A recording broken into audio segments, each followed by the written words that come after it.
প্রতি বছর একটা করে বৈঠক, টানা 15 বছর। বাংলাদেশের মানুষ জানতই না, মিডিয়া কখনো কভারও করেনি, সংসদে কখনো আলোচনাও হয়নি, কিন্তু ঠিকই গোপনে হয়ে গিয়েছে। 11 বার বাংলাদেশ সেনাবাহিনী 11 বার বসেছে ভারতীয় আর্মির সাথে সরাসরি এবং তা উচ্চ পর্যায়ে। সেই বৈঠকে অফার এসেছে ট্যাঙ্ক বিধ্বংসী ক্ষেপণাস্ত্র, সাবমেরিন ধ্বংসকারী টর্পেডো, আকাশ প্রতিরক্ষা সিস্টেমের। এবং 2024 সালে সেই 11তম বৈঠকের পরেই সবকিছু শেষ। কোনো ঘোষণা নেই, কোনো বিবৃতি নেই, চুপচাপ সবকিছু বন্ধ। আপনি কি জানেন এই বৈঠকগুলো কেন শুরু হয়েছিল? ভারত আসলে কি চাইছিল? আর হঠাৎ বন্ধ হয়ে যাওয়াটা বাংলাদেশের নিরাপত্তার জন্য কতটা বড় ব্যাপার? আজকের ভিডিওতে সেই পুরো গল্পটাই আমি আপনাদেরকে বলবো, শুরু থেকে শেষ পর্যন্ত। কারণ এই বাস্তবতাটা শুধু দুটো দেশের সেনাবাহিনীর বৈঠক না, এটা ক্ষমতার গল্প, নির্ভরশীলতার গল্প, আর একটা দেশের সার্বভৌমত্বের প্রশ্নের গল্প। তো বন্ধু, আপনি যদি এখনও আমার চ্যানেলে নতুন হয়ে থাকেন তাহলে সাবস্ক্রাইব করে পাশে থাকতে ভুলবেন না কিন্তু। বাংলাদেশ ও ভারতের সম্পর্ক বুঝতে হলে আমাদেরকে একটু পিছনে যেতে হবে। 1971 সাল ভারত বাংলাদেশের মুক্তিযুদ্ধে সাহায্য করেছিল। সেই ঋণের রাজনীতি স্বাধীনতার পর থেকে বাংলাদেশের কূটনীতিতে একটা বড় ফ্যাক্টর, কিন্তু সামরিক সম্পর্কে একটা সরাসরি নিয়মিত কাঠামো এটা আগে কখনোই ছিল না। 2009 সালে সব বদলে যায়। হাসিনা সরকার ক্ষমতায় আসার পরপরই দুই দেশের সেনাবাহিনীর মধ্যে একটা নতুন চ্যাপ্টার শুরু হয়। প্রথমবারের মতো চালু হয় Bangladesh Bharat army to army staff talks বা AAST, এবং শুরু থেকে সিদ্ধান্ত হয় এটা প্রতি বছর হবে। প্রশ্ন হলো, এই সিদ্ধান্ত কার ছিল? বাংলাদেশ সেনাবাহিনীর নাকি রাজনৈতিক নেতৃত্বের? এই প্রশ্নের উত্তরটা পরে অনেক কিছু বদলে দিয়েছে। AAST বৈঠক মানে শুধু দুই দেশের জেনারেলের হাত মেলানো না। এই বৈঠকের আলোচনা 4টা বড় ক্ষেত্র ছিল। প্রথমটি হচ্ছে সামরিক প্রশিক্ষণ। বাংলাদেশের সেনা অফিসারদের ভারতে পাঠানো হতো বিভিন্ন কোর্সে, counter insurgency, staff college, technical training. এটা একটা দেশের আর্মি কালচারের উপর দীর্ঘমেয়াদী প্রভাব ফেলে। দ্বিতীয়টি হচ্ছে গোয়েন্দা তথ্য বিনিময়। দুই দেশের কমন নিরাপত্তা হুমকি নিয়ে কথা হতো সেখানে। উগ্রবাদ, সীমান্ত নিরাপত্তা এবং সাইবার হুমকি উল্লেখযোগ্য। তৃতীয়টি হচ্ছে প্রতিরক্ষা সরঞ্জাম। ভারত তাদের দেশীয় অস্ত্র বাংলাদেশকে অফার করত। এটা শুধু কিন্তু বাণিজ্য না, অস্ত্র কিনলে সে দেশের উপর দীর্ঘমেয়াদী নির্ভরশীলতা কিন্তু তৈরি হয়। যন্ত্রাংশ, রক্ষণাবেক্ষণ, আপগ্রেড সবকিছুর জন্য সরবরাহকারীর কাছে যেতে হবে। চতুর্থ এবং সর্বশেষ হচ্ছে যৌথ মহড়া পরিকল্পনা। দুই দেশের সেনাবাহিনী একসাথে মহড়া করলে তাদের অপারেশনাল সংস্কৃতি কাছাকাছি আসে। এটা দীর্ঘমেয়াদে একটা দেশের সামরিক স্বাধীনতার উপর সূক্ষ্ম প্রভাব ফেলে।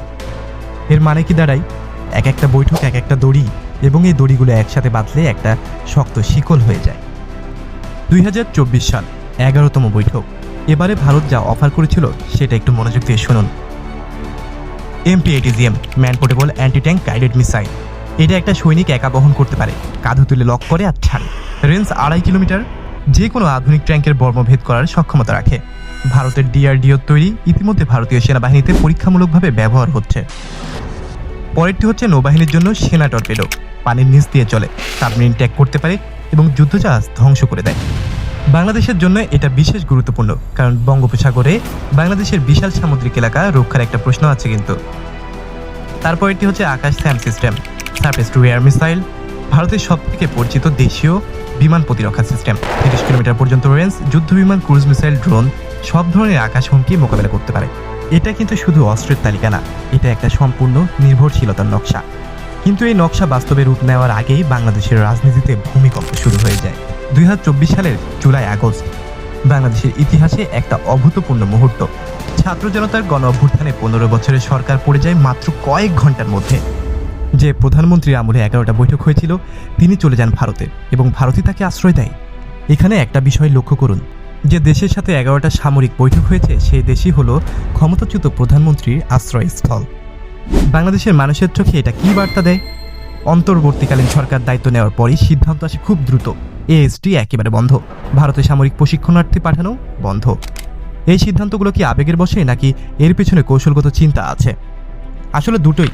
একদিক থেকে দেখলে নতুন সরকার বোঝাতে চাইছে যে পুরো সম্পর্কের ধরন বদলাবে।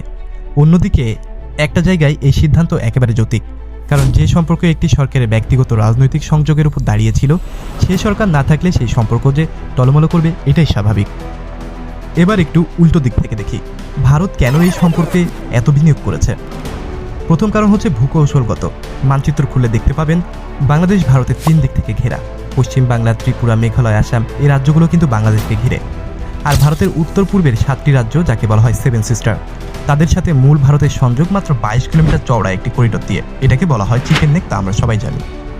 বাংলাদেশের সামরিক বাহিনী যদি ভারতের সাথে গভীর সম্পর্কে থাকে, তাহলে সেই উত্তর পূর্ব অঞ্চল নিরাপদ। বাংলাদেশ যদি বৈরী হয়, তাহলে সেই করিডোরও ঝুঁকিতে পড়বে। দ্বিতীয় কারণটি হচ্ছে চীনকে আটকানো। বাংলাদেশ ইতিমধ্যে চীনের কাছ থেকে সাবমেরিন, ফ্রিগেট, ট্যাঙ্ক কিনেছে। ভারতের কাছে এটা কিন্তু উদ্বেগের। বাংলাদেশকে ভারতীয় অস্ত্রের উপর নির্ভরশীল করতে পারলে চীনের প্রভাব কমানো যাবে। আর তৃতীয় কারণটি হচ্ছে ডিফেন্স এক্সপোর্ট। ভারত 2014 সালে মেক ইন ইন্ডিয়া নীতিতে নিজেদের অস্ত্র রপ্তানি বাড়াতে চাইছে। 2025 সালের মধ্যে $5 বিলিয়ন রপ্তানির লক্ষ্যমাত্রা ছিল। বাংলাদেশ কিন্তু একটা গুরুত্বপূর্ণ বাজার। তাহলে ছবিটা এখন আপনাদের কাছে পরিষ্কার। AASটি শুধু বন্ধুত্বের বৈঠক ছিল না, এর পেছনে ছিল ভূকৌশল, ভূরাজনীতি এবং অর্থনীতি। এই বৈঠক বন্ধ হওয়ায় বাংলাদেশ কি ক্ষতিগ্রস্ত হয়েছে? সৎভাবে বলতে গেলে দুই দিক থেকে যুক্তি আছে। আমি মনে করি বাংলাদেশ যা হারিয়েছে তা হলো প্রশিক্ষণের সুযোগ। ভারতের স্টাফ কলেজগুলো মানসম্মত, সেখানে পাঠানো বন্ধ হলে আমাদেরকে বিকল্প খুঁজতে হবে। পরেরটি হচ্ছে গোয়েন্দা সহযোগিতা। সীমান্ত এলাকায় উগ্রবাদ বা অন্য হুমকি নিয়ে তথ্য আদান প্রদান কমে গেছে। প্রতিবেশী নিরাপত্তা কাঠামো, যা দক্ষিণ এশিয়ায় স্থিতিশীলতার জন্য প্রতিবেশীদের সাথে সামরিক সংযোগ গুরুত্বপূর্ণ করে। কিন্তু বাংলাদেশ যা পেয়েছে তা হচ্ছে সার্বভৌমভাবে সিদ্ধান্ত নেওয়ার স্বাধীনতা। এখন বাংলাদেশ নিজের মতো করে প্রতিরক্ষা অংশীদার বেছে নিতে পারে।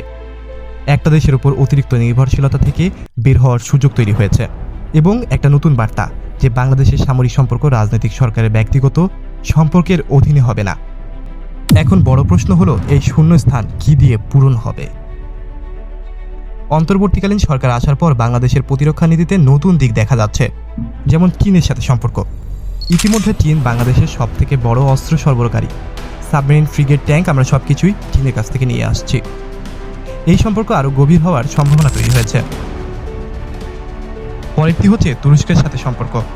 বায়রাক্তার ড্রোনের আলোচনা, তুর্কি প্রতিরক্ষা শিল্প দ্রুত বড় হচ্ছে এবং বাংলাদেশ সেই সম্পর্ক আরও মজবুত করতে চাইছে। পশ্চিমা দেশগুলোর সাথে বাংলাদেশের সম্পর্ক আরও সুন্দর হচ্ছে। যুক্তরাষ্ট্রের সাথে HOFA চুক্তি নিয়ে আলোচনার ইঙ্গিতও পাওয়া যাচ্ছে। ইউরোপীয় দেশগুলোর সাথে নতুন সম্ভাবনা তৈরি হচ্ছে। এই কৌশলকে বলে প্রতিরক্ষা বৈচিত্র্য। একটাই ঝুঁকি, বিভিন্ন দেশের সিস্টেম একসাথে চালানো জটিল এবং ব্যয়বহুল, কিন্তু একটাই সুবিধা, কোনো একটা দেশ হঠাৎ করে রাজনৈতিক চাপ দিলে সবকিছু একবারে বন্ধ হয়ে যাবে না। 11টা বৈঠক, 15 বছরের সম্পর্ক এবং একটা গণ অভ্যুত্থানে সবকিছু শেষ। এই গল্পটা আমাদের একটা বড় সত্য মনে করিয়ে দেয়। একটা দেশের সামরিক সম্পর্ক যদি রাষ্ট্রের দীর্ঘমেয়াদী স্বার্থে না হয়ে একটা সরকারের রাজনৈতিক সংযোগে হয়, তাহলে সেই সম্পর্ক টেকসই কখনোই হবে না। AST শেষ হয়েছে, কিন্তু বাংলাদেশের সামনে এখন একটা বড় সুযোগ, নিজের স্বার্থে একটা নতুন প্রতিরক্ষা কাঠামো করার সুযোগ। সেটা কতটা ভালো হবে সেটা নির্ভর করছে আমাদের নীতি নির্ধারকদের সিদ্ধান্তের ওপরে। আপনি যদি এতক্ষণ আমাদের ভিডিওর সাথে থাকেন, তাহলে ভিডিওতে একটি লাইক দিবেন। এটা একটা চ্যানেলকে এগিয়ে নিয়ে যেতে সাহায্য করে। এই বিষয়ে আপনার মতামত কি কমেন্টে লিখতে পারেন, আমি কিন্তু প্রতিটা কমেন্টই পড়ি। আর সাবস্ক্রাইব না করে থাকলে এখনই সাবস্ক্রাইব করে ফেলুন, কারণ বাংলাদেশের নিরাপত্তা ও ভূ রাজনীতি নিয়ে এই ধরনের গভীর বিশ্লেষণ নিয়মিত আসছে। দেখা হবে পরের কোনো ভিডিওতে। ততক্ষণ ভালো থাকবেন, সুস্থ থাকবেন। আল্লাহ হাফেজ।